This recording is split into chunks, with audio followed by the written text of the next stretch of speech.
Welcome, everyone. We're going to give it just a few more minutes as folks join the webinar.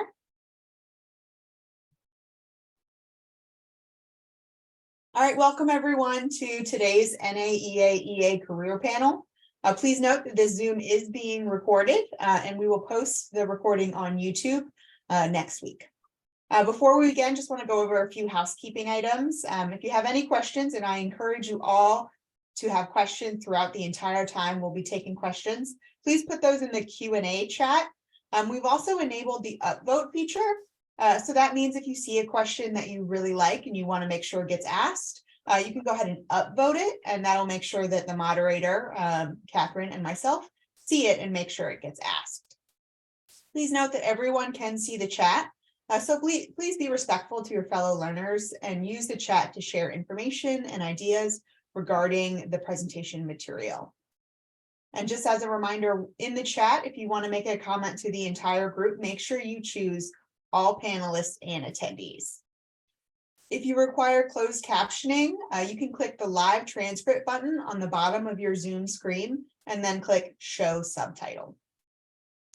All right, without further ado, my name is Erin Mosier. I'm the Director of Education and Events here at NAEA. NAEA is the nation's leading community of tax practitioners, from aspiring enrolled agents to experts with decades of experience. And we really try to meet you wherever you are on your career path, which is where these EA career panels came from. We have a number of different ways to get involved with NAEA to help you to get your EA credential. On today's panel, you're going to meet veteran EAs and learn more about the EA career. We were supposed to have a couple other panelists, but with this week being between Christmas and New Year's, things happen. But I'd love to introduce our moderator, and I'll pass it over to her. Our moderator for today is Catherine A. Bostock-Hootie, EA. She's a former NAEA Education Foundation chair, and she started CBH Businesses, Inc. in 1998 after working for a manufacturing company for nearly 2 decades. She's acquired a wide range of experiences in the finance department, starting as a financial analyst and through the years being promoted to plant controller. So she's got a breadth of knowledge in all different types of services, as well as being an EA, and as well as doing some other tax and bookkeeping items. So Catherine, I'm going to pass it to you, and I will be off camera for the rest of this, but if you need me, you can find me in the chat. Thank you so much, Erin. I really appreciate that. So I became an enrolled agent in 2005, back in the days when the enrolled agent exam was a 2-day 4-part exam, and it was only given once a year, and it was done on pencil and paper. You had to wait for the results. The results weren't instantaneous, and you know, I first took the exam and I passed 3 out of the 4 parts, and I had to go back the following year to take the 1 part that I missed, and therefore I did not become an enrolled agent until 2005. The exam now is a 3-part exam. You can do it at a Prometric site, and I think is a lot easier than back in the day when I took it. So I'm glad that they've changed the format of that exam. On top of that, I have become an NTPI fellow through the Tax Practitioner Institute through NAEA. I've been an NTPI fellow since 2012. I've also taken the advanced NTPI representation courses when offered. And the focus of this career panel is to talk about representation and what representation can mean to your business. So without further ado, I'm going to introduce you to Anisha Bailey, EA, and let her tell you a little bit about herself. Anisha? Thanks, Catherine. Hello, everyone. I am Anisha Bailey. I am the founder of Taxly. We've been in Bring it in business. as soon as you can. Okay. Yeah. We've been in business for 40 Yeah. Okay. We've been in business for 14 years. I became an EA back in 2012. And Talking to her. hey, Laura. So I became an EA back in 2012 and left Deloitte in 2008. So before, of course, I became an EA, I left Deloitte to start my own business. And I didn't know about the enrolled agent license when I was in school. So in undergrad, I majored in marketing and accounting. And when I was going through the accounting route, I was wondering, what could I be? I knew the CPA was, an option, but I knew I wanted to specialize in tax. And so for the longest, everyone just said that the CPA was my only option. And so I'm not a good listener, so I didn't just accept that. So I just, I was like, it's got to be something else. I don't really want to study for a test that's not going to be, primarily what I want to do. And I have to study for things that I'm not interested in. So it wasn't until I got a book on how to become a tax consultant that I even learned about the enrolled agent license. And that was my very first time I saw the two words, and I looked it up and I kept looking through everything. I found NAEA. And so that kind of started my path to become an EA. And then when I finally, sat for the exam, I probably had about 3 years of experience before I sat for the exam. And then I've been an EA ever since. And then ever since I became an EA, I should say, I specialized in resolution, because in my pursuit of the EA, in my understanding of what we could do, I learned about resolution. And for me, it was just like, this just makes total sense. I feel like tax and being an EA for me is like a blend of finance and law. And so that for me is very interesting. And so that's what was important about it for me. So I have a master's in executive leadership. Taxly has again been around since 2008, but this year, and we primarily specialize in tax resolution since 2012. But this year we decided to transition from a consulting firm and focus on workforce development. So now Taxly is, we do workforce development, career trainings, and apprenticeship in tax law and consulting. And our whole goal is to make sure that our students can have a really successful enrolled agent career. And, I think it's a big difference between, preparing for a test and preparing for a career. And I think that a lot of times when we get into tax, so many of us kind of stumble trying to figure out how this thing works. And I wanted to make sure that more people had access to this career field. So that's what we're doing now. Our first classes and cohort starts May 2023. So we're excited, and we have a team that's helping to build that up. So that is me. That sounds very exciting, Anisha. Would like to have a conversation with you off panel about that a little bit more. Okay. Our next panelist is Laura. Laura, would you like to introduce yourself and tell the panelists or all the attendees about yourself? I would love to. My name is Laura Strombaum. I have an office in Stockton, California, kind of Central Valley, just south of Sacramento. I've been an enrolled agent since 2001. I took the test in 2000 when we were still doing the handwritten 4-part nightmare test. And I have then went through NTPI because the question to me was, okay, great. Now I've got this extra credential. What can I do with it? So I went through NTPI, figured out how to do representation, and have then started a second company working with an former revenue officer, also doing representation work. So we kind of spun that off separate.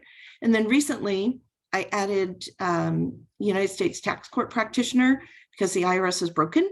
And since they are broken, I am able to now get to assistance for my clients a little bit quicker on resolution issues now that I have the ability to petition the tax court, which really just means I can get them back into a person instead of just the company. And that's instead of just the perpetual waiting for the IRS to respond.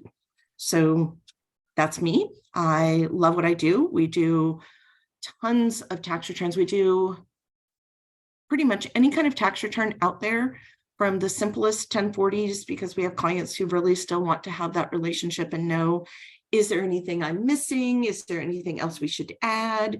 Is there another credit that maybe showed up that we didn't know about?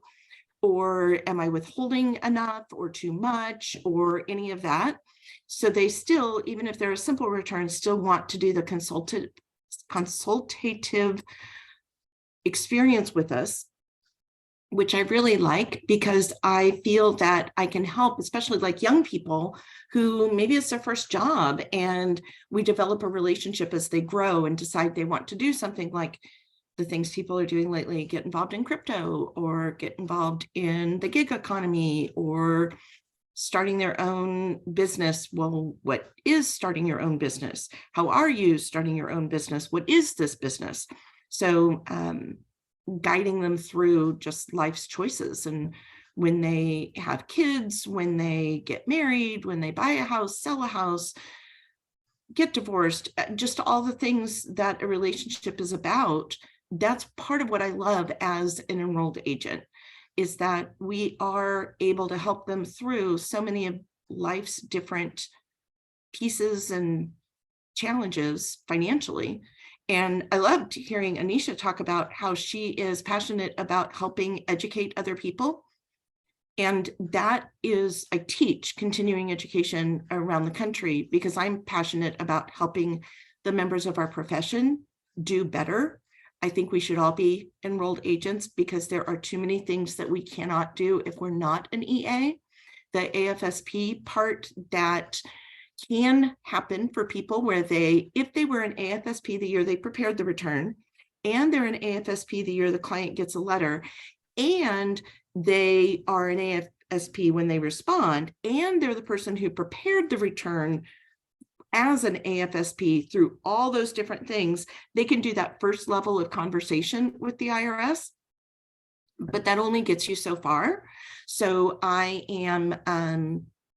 really think that as broken as the IRS is, we need significantly more help in getting our taxpayers through negotiating with that mess, which is why as an EA, we can do everything up to tax court, which for the majority of everything, when the IRS is working fine, is all anybody ever needs.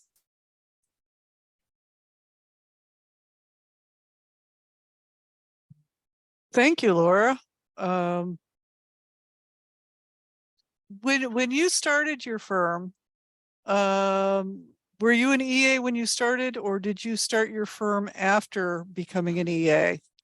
I started my firm in 1995, and I actually was bookkeeping, payroll, taxes, anything that I thought I could do. And in California, you have to have a certification to do taxes here. So I went through a class to become a California registered tax preparer.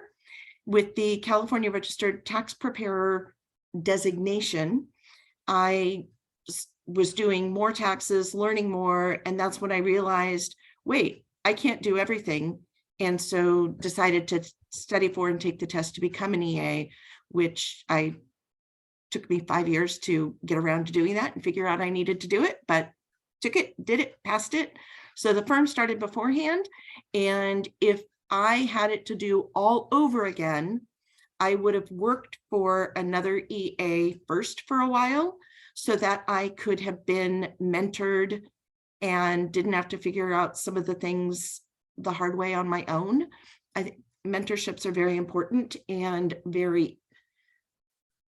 they can be difficult to come through because people are a little squirrely about, oh, well, I don't want to help my competition, especially if you're local. And if you're long distance, well, do they know everything about what's going on?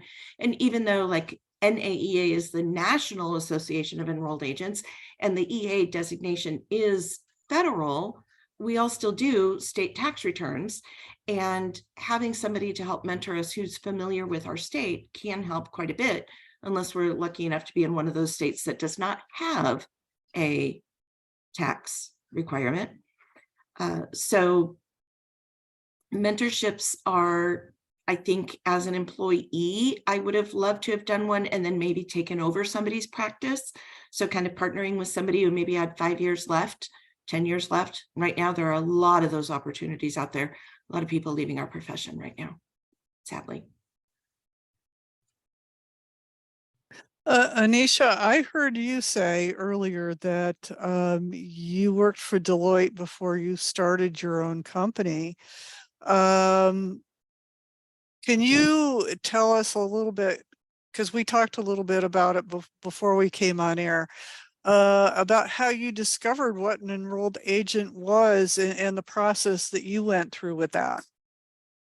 Yeah, so I want to speak on what Laura just said too, as far as having that mentorship and maybe starting as an employee and then just really having that that as a good foundation. Even though I was at Deloitte, being an EA was not even on the table. It was not something that they talked about. It was not something that was was be a CPA and get your master's and all that kind of thing. That was really the focus there when I was there. And so, I mean, me becoming an EA was just out of my stubbornness and not just accepting that. I mean, it just didn't make sense to me that this was the only way. And so when I went to the library and back, I mean, I don't know, back in 2005, 6, I don't think, or 7, I don't remember the internet being as robust as it is now. It could have been, but I probably wasn't using it as much. But I was still going to the library, or I was still just going to Barnes and Noble or whatever, get a book. So I would, if I wanted to know something, I knew it would be in a book. So I went and got a book on, and it was called How to Become a Tax Consultant. And I want to say it was by Gary Carter, CPA. I'm not sure. I think that's right. But that was the book. And I said, I knew it. I knew it was something else. And so it was the CPA, the EA, and being an attorney. That was what he talked about in his book. And so, I would, like I said, I would agree with Laura, and that's is a part of why we have the Academy doing what we're doing is, a lot of times we come into this profession and we just don't know, you try to look online, you try to, get all this self-study stuff, you study for an exam and you don't necessarily know how to practice what you're doing. And then you go through your career practicing on your clients so you can hopefully, get them together. But, I think there's too much business out there and there's too much opportunity for us to look at each other as competition. I think that, there's enough niches, enough, it's millions of people who are, millions of over 100 million returns are being filed. So no one person can do all of that. So I think there's, plenty enough room for us to mentor each other, for us to give each other opportunities. And so, doing this workforce development, that is really what I'm hoping to do. So even through this panel, if you guys or anyone know of, if you have one, or if you know of someone who has a firm and you guys are willing to do on-the-job training and mentoring and things like that, we are looking for companies who would like to have apprentices and work with them in that way. That's very structured, and of course that's a different animal than an internship. So this is an amazing profession. And I think that, you know, people sometimes get caught up in what's better, a CPA or an EA. And it's like, they're two different things, you know, the focus is different and they're both needed. And so if we can first get over that competition, which really isn't competition, let them stick with what they do and let us stick with what we do and let us come together and, you know, make good music, I guess, right? And, you know, and let us be successful together. And so I think that, you know, the flexibility in this career field, the financial reward in this career field, and it's kind of like, you don't even have to, you know, focus on, you know, how much money am I going to get? Because if you can, you know, do the math, you can be done with it. You can just focus on how many people can I help? And there's plenty enough people to be helped. There's plenty enough people who are getting taken advantage of. And, you know, if you just give them a hug and say, hey, I got you, and help them. And then from a resolution perspective, I think, you know, if we can avoid our clients ever having to be in a resolution situation, that will be great, of course. But there are going to always be people who need a problem to be resolved. And so to be able to be there for people and to let them know that there is real help, who, you know, it's not about the money. Of course, they pay a fee, but it's not about that. They have to understand the value in our services and why our fee matters, and why, you know, and we have to be able to show the value.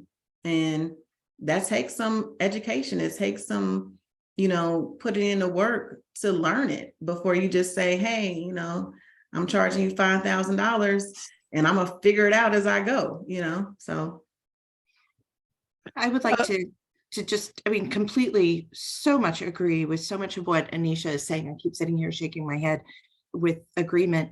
I think that one of the things that as I teach, the more I realize how much I didn't know when I started. And you don't know what you don't know. And the biggest thing that I've learned most recently is I don't want to touch anything international because it's just too much of a crazy animal. But I love that you are placing apprentices, not interns, but apprentices out there. I love that. So I think you and I should talk offline about that. I would be very interested in talking to you about that. And Anisha, are you advertising on Facebook? So not yet. So Okay. we are starting all of our advertising in January. We have an amazing team. I'm super excited about our team, but we have an amazing team who's getting all of that kind of stuff together for us. But we're starting our advertising in January because our registration for our May term starts in February. Okay. And so we've already submitted the so apprenticeships. You can have a registered apprenticeship or you know, apprenticeship that's not registered. Our apprenticeship isn't registered right now. We're actually in the process. We're in phase 2 of the process with the Department of Labor to first have the enrolled agent tax consultant occupation as an approved occupation. And it's beyond me why it isn't already, you know, approved. And so, hey, maybe it was for me to do. And so that's fine. So we're going through those hoops. And once that's done, they said we should have a response within a month, 1 to 3 months is what we were told. But our apprentice can be, once it's approved, they can be essentially grandfathered into the program. So any of their training and on-the-job training and education can all be filtered in once it's approved. But even if it's not approved, we're still operating as an approved apprenticeship just for the structure of it all. Awesome. I am really super excited about what she's doing. I'm just really excited. It's a much needed service that you're providing. I appreciate it. Absolutely. I'm excited about you guys and you guys understanding, and I think we all do, you know, everybody in attendance, and we all understand just the importance of it. But yeah, I appreciate you guys. And the other thing I wanted to say about what you were commenting on before about don't focus on the money, focus on the help. When I went through graduate school in my MBA program, it was a cohort program.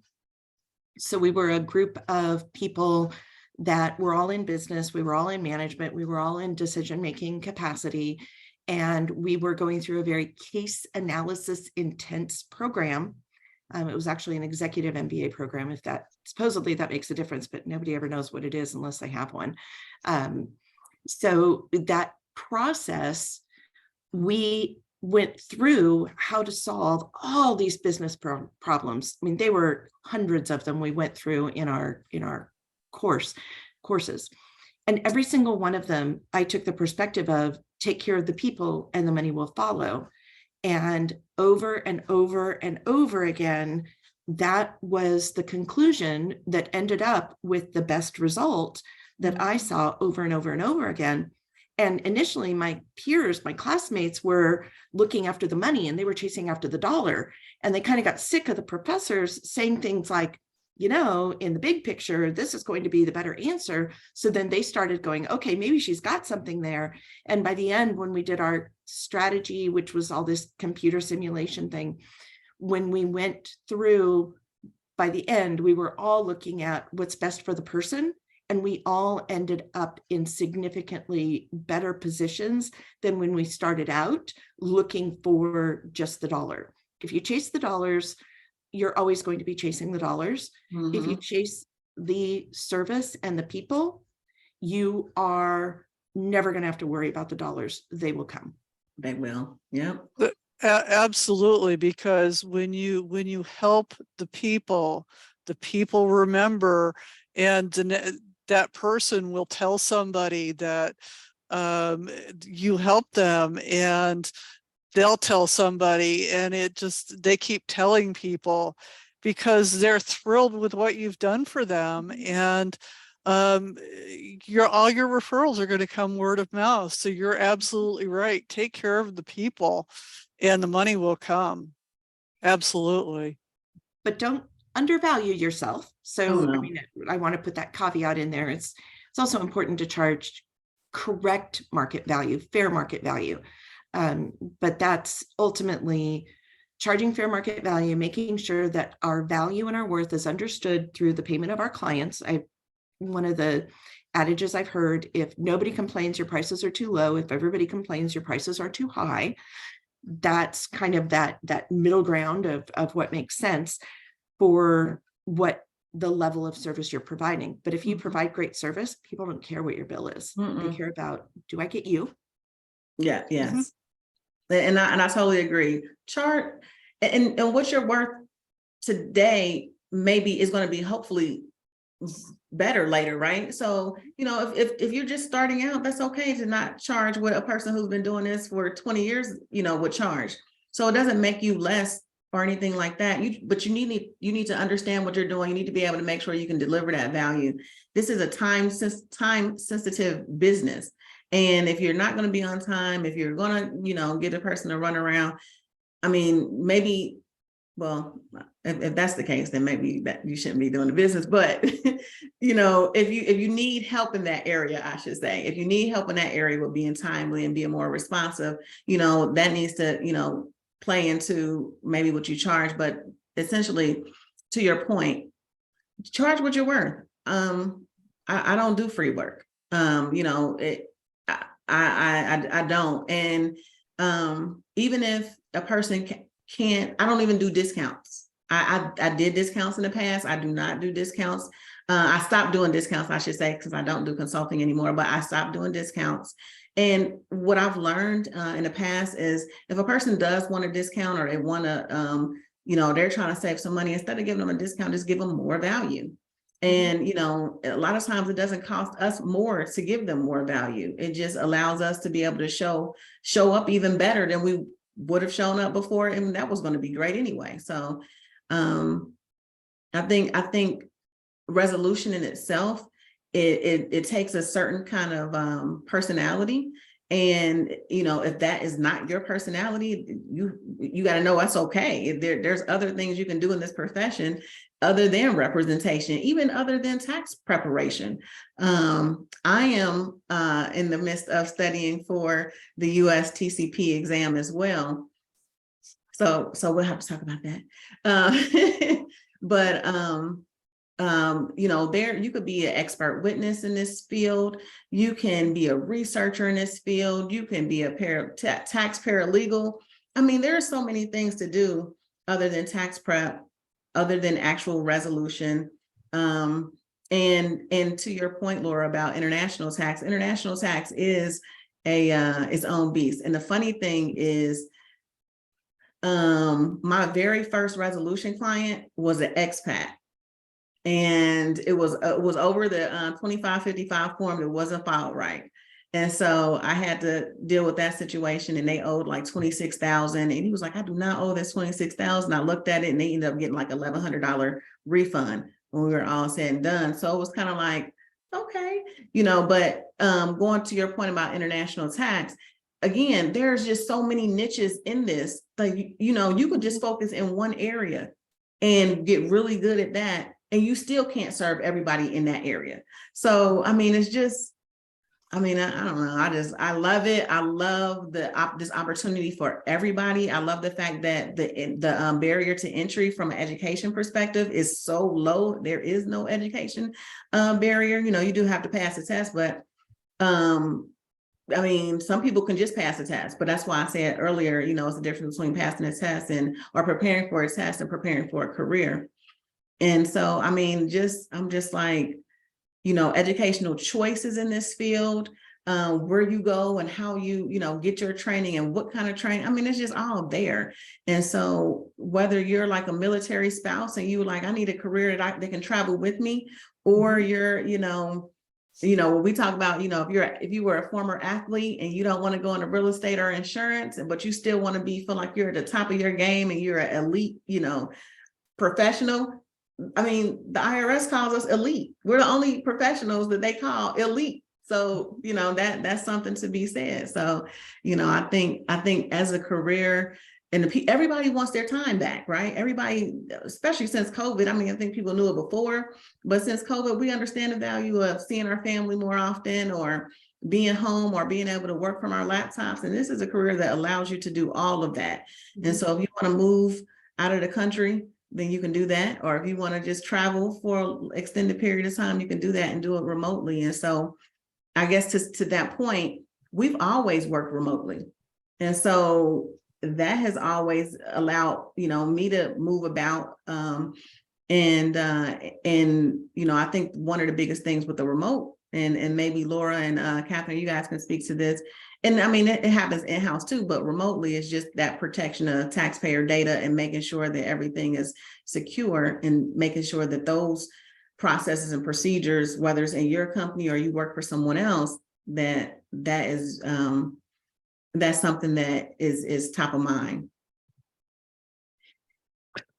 Going along with a couple of things that both of you have said, one of the things that I really enjoy about being a member of NAEA is being part of what I call an extended family. And I heard Laura say that she doesn't want to do international tax returns. I had clients that moved to Switzerland, and they were like, we want you to continue doing our taxes. And I'm going, no, not on your life. But as being part of this NAEA family, I know of people that are really good at doing international tax returns within this community. I know people that through networking that are really good at doing crypto returns. Those aren't my areas of expertise, but I was able to give them a list of people to contact and say, hey, these people are experts in this. These are the people that you should use. I'm sorry to see you go, but this isn't my area of expertise. And I had to do that. And it's okay. We're a family. We're not in competition with each other. We're here to help each other. So we have a question in the chat about what is the US TCP, exam and what is USTCP. Could you both, since Laura, you are a USTCP, and Anisha, you're going through the process, could you please explain what that is and why that's becoming so important? The United States Tax Court Practitioner is what USTCP stands for. It is someone who has passed an exam issued by the tax court every 2 years. It is a 4-part exam. Unlike the EA exam, you cannot carry forward any pieces. You have to pass all 4 pieces simultaneously with a score of greater than 70% on each of the 4 parts. The 4 parts are tax, and the tax step they test on is kind of the more involved tax type calculation things. There is then a part on legal ethics, and legal ethics are different than our ethics. They're similar, but there are some distinct differences. Legal practice and procedure, which is the federal civil practice rules that we have to follow. And then finally, the federal rules of evidence. So 3 of those are not part of our normal tax wheelhouse, but they are part of what allows us to be almost like mini lawyers, or in fact, before the court, we are considered attorneys, but we're not considered attorneys outside of the realm of tax court. It's tax court only specific, but that's why you have to learn the tax court part. I never expect to actually go to tax court. As a USTCP, I'm able to sign a petition for my client, upload it through the tax court system, communicate directly with the tax court on the matter, have the tax court then usually kick it back to appeals, and then appeals will kick it down to an examiner if many of the things right now, in fact, I just filed a petition last week because the CP 2000 never was addressed. We mailed a response, we tried calling, we got the 90-day letter that said basically, too bad, so sad, you owe it, or you can petition. Was able to file the petition, upload it online, and do so without having to tell my client what to write and knowing what to put in the petition.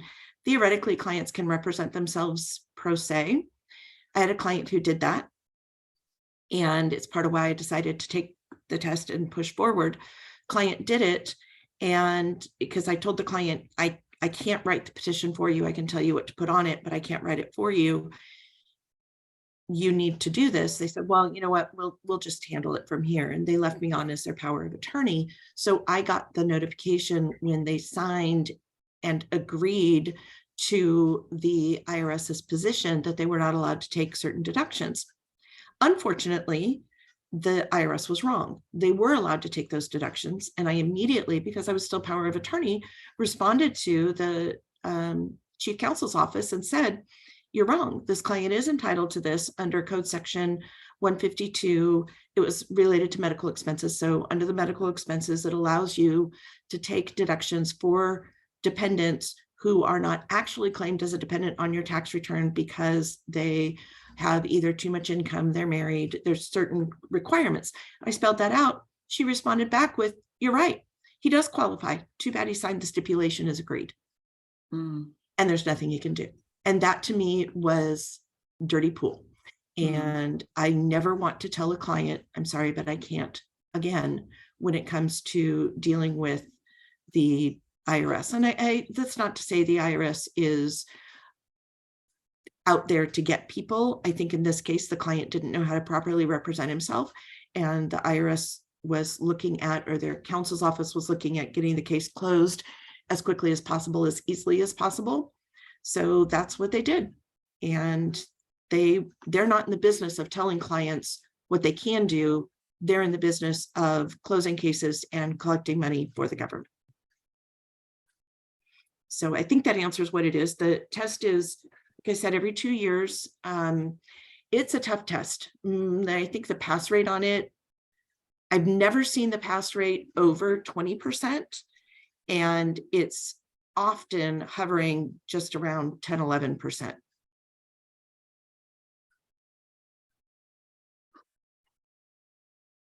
Anisha, you I'll be said studying hard, don't worry.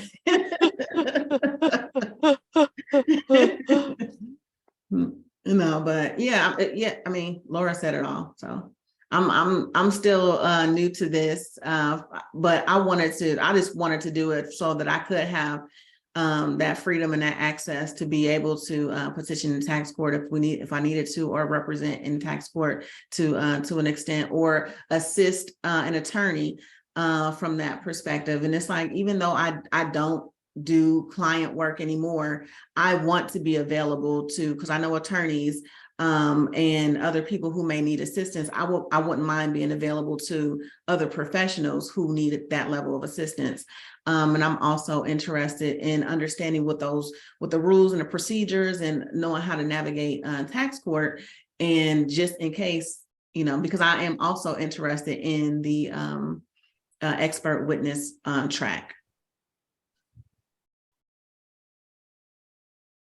So. I have to tell you that I'm on the probably opposite side of my career from Anisha, and probably Laura as well. I've contemplated the USTCP, but I'm not sure, given the number of years that I've got left, that I'm going to be doing this full out, that spending the next couple of years studying for the USTCP is the best use of my time. I think the best use of my time is really serving clients at this point. And if I have somebody that needs a USTCP, I can probably call on Laura and have Laura take over at that point if we need to take it to tax court and go from there. But I would be interested in the apprenticeship, because I am one of those people that, we're probably looking at a 10-year time frame, and it would be nice to have somebody that could do an apprenticeship and take over. That's one of my biggest fears is what's going to happen to my clients when I'm not there anymore, or I cut back and start retiring.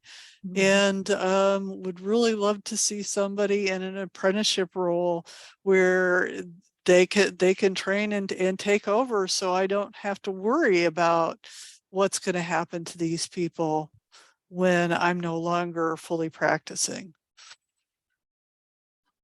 Absolutely. Yeah. Since I went into business many years ago, 27 years ago, 28 years ago, anyway, a long time ago, since I went into business, I've been looking at my exit strategy, only because I know it's going to take that long it's going to take a long time for the right relationship to be developed with my clients, with the person to take over. My business is my primary retirement plan. Whether that's the best or not remains to be seen, but I want my business to succeed with someone else at the helm, so that what I have built that is helping people can continue to help them. And it's been about looking at what is the end game from day one. It was also something that I picked up in something I read a while ago, and in some earlier management positions I held, that were essentially always be looking for your replacement, or you're never going to be able to take the next step. And that next step is one day the final step, retirement. Although I don't see myself ever wanting to stop, but I have given permission to the people who work for me, some of whom are family. I have given them permission that when I start losing it, when I'm no longer aware and acutely on, that they can start letting me know that it's time for me to pull back and they can fire me. So my son-in-law basically said, great. So when that happens, I'm going to put you on a raft and I'm going to put you out in the middle of the ocean for at least 6 months, because that's the only way we'll be able to keep you out of here. I hope I never lose it. There's a question from the audience. Anisha recommended a mentor to be an EA. However, does the panel recommend a certain number of years of doing tax preparation before taking the EA exam?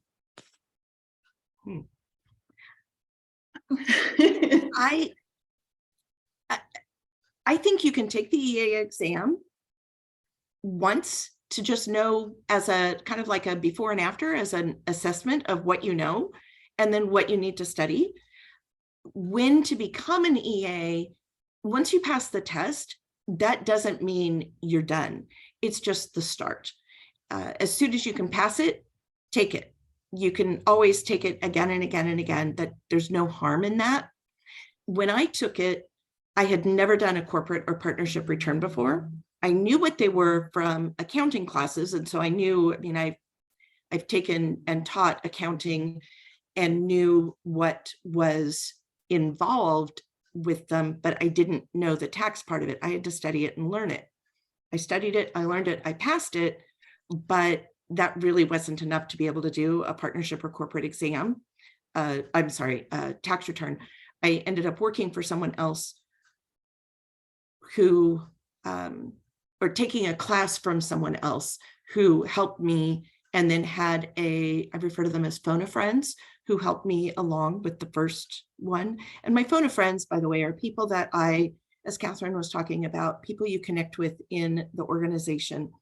I've connected with professionals all over the country. They are my phone a friends based on the different things that they're really good at. And I think that we all need phone a friends, no matter what your level is, because there's always going to be something you either don't know, or you just want to know that you know it the way you think you know it, and that you're not missing something. Mm-hmm. And so they were my guide in helping me with those first few corporate returns, which ended up, I had an exam on a corporate return, one of my very first returns that I prepared, and it went through without a change. I was super excited, but that's that just goes to show, though, that learning it you can do on your own, but being able to pass the test is not the same as learning how to actually do it. Yeah, I agree. As far as how many years to do tax prep, I really feel like, depending on what EA study material you're using, if it's a more in-depth review versus a more just pass the test kind of review. I mean, if you compare like the education you get in an accounting course, like the 2 tax courses you get in the accounting course versus the EA study material, the EA study material is going to be that foundation and going to give you way more education than anything else. So I would even say study for the exam, use that to do all your education and learning, and just really get into that while you are getting the hands-on experience and things like that. Because again, if you're just a good test taker, you can take the test and pass it. It's no big deal. But that doesn't mean that you are prepared for a career. And so I think, I think if you have been doing tax prep and you're studying for the exam, you can put 2 and 2 together a little more. You can understand how that kind of it makes it'll make things make a little more sense. But just like in our program, just like when you become a CPA, or you have to have 2 years under a CPA. When you become an attorney, you have to have some years of experience, practicing law. And so like the EAs, you just pass the test and hey, I'm here. So, I think it's really important that I would say you have, at least 2 years of experience under someone else to really, understand what's going on. And if you work in a firm opposed to maybe like industry, so the difference would be a firm works with a bunch of different clients. Industry, you're working for a company and doing their tax work. So if you work for a firm, you get to touch many more situations than you do in industry. And so I would say work for a firm, a big firm, a small firm, it doesn't matter. But you just want to get that experience. And I think that's really going to dictate your career. 1, 2, you'll be able to see if you even want to do this, because you may be like, this is not what I want to do. And I think a lot of times people limit the enrolled agent in tax careers, and people focus heavily on tax preparation.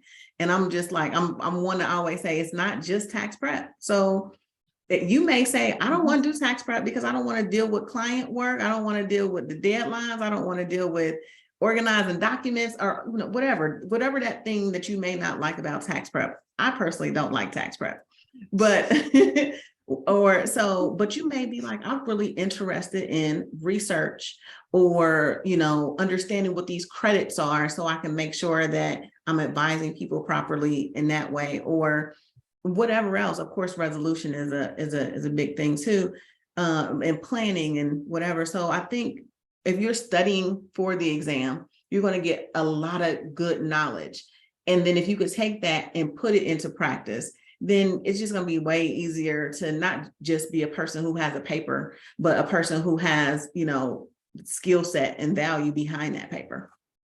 And I would say that the better question probably isn't, how long should I do taxes before I take the exam? The better question is, how long should I be doing taxes and an EA before I'm confident that I can go out on my own or take over or be the big cheese in a practice kind of thing. And that's going to be, I think, far more important, because again, anybody can pass the test, and it may be really difficult to pass the test if you've never done a tax return before of any kind and didn't know the first thing about what you were doing. So I think that you'll have a much easier time passing if you have worked in the profession for a couple of years. But to agree with Anisha, one of my assistants came to work for me all excited because she was majoring in accounting, and this is what she wanted to do with her life. After one tax season, two. Anyway, as my assistant, she came to me and said, I really hope I'm not going to be a huge disappointment to you, but I'm changing my major and this is not what I'm going to do with my life. You know what? I'm glad you found out before you put all of your eggs in that basket, although I'm really disappointed because I think you'd be awesome at it, but really it's not her thing. Mm-hmm. I saw there was another question in there that's related on the preparing for over 27 years with an MBA and an MSA. Is there a way you can prepare for the exam without going through all the study materials? I would say, and I say this to one of my people who needs to pass the test because he keeps working and not taking it. He is afraid to take it and not pass. So I've told him, I said, you know what, go down the outline. The outline of what is on the test is on the IRS website. Go through the outline and check off the things you feel you could answer any question they might throw at you on that checklist. And then you can narrow your studying down to just the things that you looked at and said, I have no idea. I've never done that before. And basis.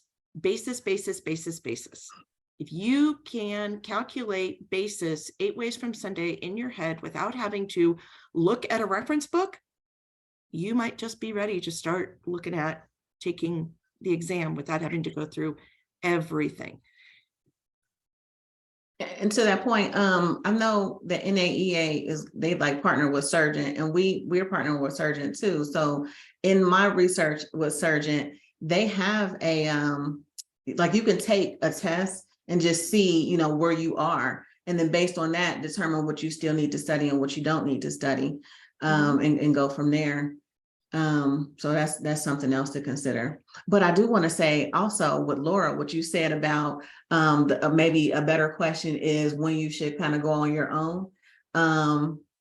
I say at least 5 years. I mean, people are on TikTok and Instagram and giving all kinds of tax advice and leaving people in the wind when they take that bad advice or whatever the case may be. I'm like, to be a tax professional, it doesn't mean you just have to go out there and start a business or you're not a real tax professional. Like, no, I say, and I didn't do this. And if I had to do it over, I would have done it over. When I left Deloitte, you know, I had about a year's worth of experience.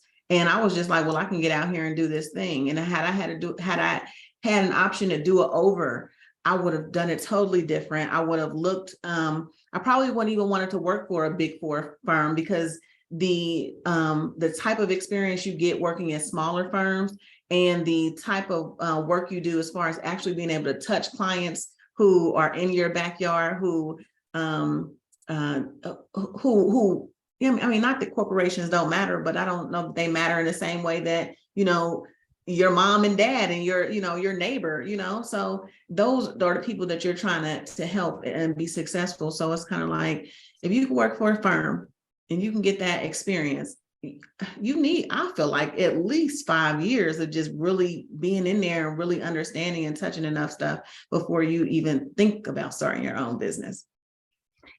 Yeah, and as I said in my introduction, I wish that I had worked for someone first. I had to figure out adding in infrastructure, figuring out the how to. I learned so many things the hard way. And there are some people that I hurt because I didn't know what I was doing back in the early days. And I have to live with that.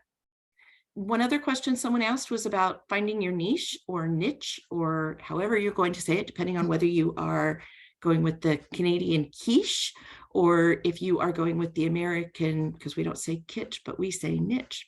Anyway, the finding that specialty, it's going to find you. I have found that through my personal life, my personal work experiences, my personal hobbies, they have become some of the things that I'm really good at, things that I have had. One of the most difficult tax returns I prepare every year is my own, because I keep getting involved with more things that are just kind of pushing the envelope a little bit. I was an animal science major in college. I was going to be a veterinarian. This is not what I was going to do. So animal things are anything related to agriculture is definitely up my alley. Childcare provider taxes became one of my segments because I took a class on it, really liked the class. The guy who taught the class at the time was kind of like the guru of the childcare provider stuff. And he put me on his website, and pretty soon I was doing speaking engagements on it. So really, it's going to find you.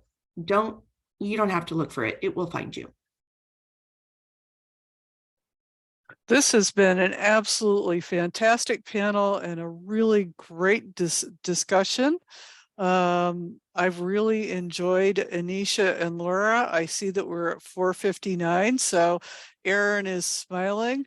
I would love to have further discussions with both of you on some of these topics, because I think that we could probably do 3 or 4 segments just on this and come up with a list of questions that we could probably do just on these topics. So I really want to thank you both for participating in this panel. For those in our audience that are not enrolled agents, I'd like to take the time to have you go check out the NAEA Education Foundation website. The NAEA Foundation does offer scholarships for both C review courses. They also offer scholarships for Prometrics exam fees for you to take the C exam. And this past scholarship cycle, we also offered some scholarships for representation courses. So the foundation really wants to help you succeed. So please go check out our website. I know Bill Nemeth is still on. I think our next scholarship cycle is February or March. If he could just put something in the chat about that, that would be great. But you know, anything we can help you to become an EA and to succeed as an EA, that's what the foundation is all about. So I really want to thank everybody here for their participation. Yeah, Erin? I want to echo, thank you everyone for attending and for your interest in becoming an EA, or if you're a new EA, on learning about how to expand your career. There was a question that just popped up about the best benefits NAEA has for new EA. So I just wanted to talk quickly about some of the great benefits that NAEA has, especially for new EAs. One of them being the communication with fellow members. So we have 2 avenues for that with our Facebook group that's member only. And then we also have a web board that's member only. So those are both always very active. There's questions getting asked in them and a ton of members answering them. So I highly recommend if you're a new member to NAEA to check either of those out. Or if you're thinking about becoming a member of NAEA, those are 2 great resources. I'll also say we just launched a career center. So that's a new resource that if you're a new EA or thinking about becoming one and you're looking, well, where do I go? What are my options out there as far as career? There's a plethora of openings on there and that gets updated on the regular. So check that out. And then Anisha did a little plug for Surgeon and I'll just echo it. So as a part of the associate membership for NAEA, you actually get part 1 of Surgeon for free. And then you get discounts to part 2 and part 3, as well as all of the CE that Surgeon offers. So that is another great benefit of becoming an NAEA associate member for those who are looking to become an EA. I did drop the link to membership information in the chat, but if you're listening to this recording, our website is naea.org. And I also dropped the scholarship link in the chat, but again, I want to put that on the air in case you're listening to this recording. That is naea-ef.org. So those are the 2 websites I just want to make sure that everyone's aware of who's listening live and anyone on the recording. And our next scholarship date, thanks Bill Nemeth, are April 20th, 2023. So after tax season ends, that's when the next one will open and it'll end on May 30th, 2023. All right. Well, that is all I have for everyone. So this concludes today's program. Thank you. We do these quarterly. So if you're still kind of searching for help, make sure to come to the next one. It should be in March of next year. And we do them again every quarter. So tell your friends, tell your coworkers, tell anyone you know who's looking to change their career or looking about getting into tax preparation and becoming an EA.